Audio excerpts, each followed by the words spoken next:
Namun, saudara sekalian, apakah kita puas? Belum. Kita belum aman. Capaian kita syukuri, namun kita belum aman. Masih ada hal-hal yang harus kita hindari, yaitu yang disebut the middle income trap. Ini sangat berbahaya. Dan saya melihat ini sesuatu yang harus kita hindarkan dengan segala upaya kita, dengan segala strategi kita. Indonesia memang sudah memasuki kelompok middle income country sejak 2003. Bahkan pada 2010, World Economic Forum mengatakan Indonesia sudah melakukan transformasi pembangunan ekonominya dari yang disebut dengan factor driven economic development menuju kepada efficiency driven economy. Artinya intervensi teknologi sudah mulai masuk, namun bukan itu tujuan kita. Kita, nanti saya uraikan, kita kalau mau menjadi 7 kekuatan ekonomi dunia, kuncinya adalah inovasi. Maka bangsa ini akan menjadi bangsa yang unggul manakala secara sadar kita mentransformasi ekonomi kita menjadi knowledge based economy atau inovasi driven economy. Kita memerlukan waktu sampai 20 tahun dan memerlukan prasyarat, nanti akan saya sampaikan. Indonesia harus waspada terhadap the middle income trap, di mana kesejahteraan kita tidak naik signifikan dari keadaan sekarang. Negara kecil Singapura, Taiwan cenderung lebih mudah keluar dari middle income trap. Kita ibarat kapal tanker yang sangat besar, 241 juta penumpangnya, yang harus dikendalikan secara arif oleh kaptennya dan penumpang-penumpang yang tidak terlalu gaduh walaupun dinamis penumpangnya itu. Harus mempunyai strategi yang pembangunannya dapat menciptakan pertumbuhan jauh lebih cepat dari saat ini.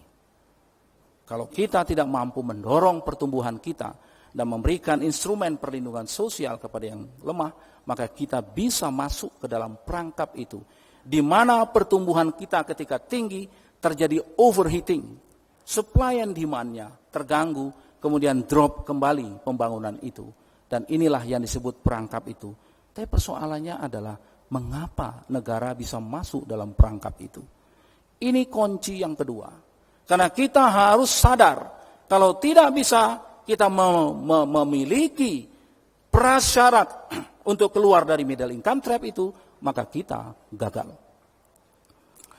Robert Zulik dalam pertemuan G20 baru-baru ini, dan saya menghadiri, dari 101 negara yang diukur pada tahun 61, hanya 11 negara saja yang keluar dari middle income trap.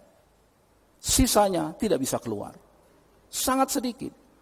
Tentu pertanyaan kritis kita, why? Mengapa sebegitu banyak negara tidak keluar? Maka jawabannya adalah 3 saja. Gagal membangun infrastruktur, gagal membangun kemandirian pangan, gagal memberikan program perlindungan sosial. Saya memberikan apresiasi dan hormat kepada IAITB yang meletakkan 6 kelas. Kelas tadi itu infrastruktur, perlindungan sosial, kemandirian pangan, kemandirian energi. Karena itulah esensi kita untuk keluar menjadi negara yang unggul, untuk keluar dari the middle income trap itu tadi. Nah, oleh sebab itu the battle kita adalah ini. The battle kita. Bisa kita perluas infrastruktur itu, the basic infrastruktur. Irigasi, kesehatan, air bersih, infrastruktur jalan, infrastruktur pelabuhan, connectivity dan sebagainya.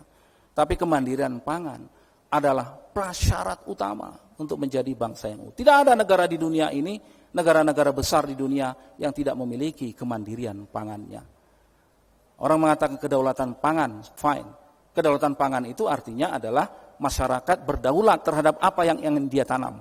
Tidak seperti masa Orde Baru, masyarakat tidak boleh menanam selain daripada IR64 misalkan. Sekarang tidak. Petani kita bebas mau menanam apapun. Bahkan ia bebas hari ini menanam padi, besok dia beralih kepada tebu, besok lagi dia beralih kepada apapun namanya. Namun dari sekian pilihan itu, maka selalu ada program-program keberpihakan yang bersifat afirmatif terhadap program kemandirian pangan. Tidak mungkin kita bisa mandiri terhadap pangan tanpa ada tangan-tangan pemerintah untuk menegakkan kedaulatan dan kemandirian itu.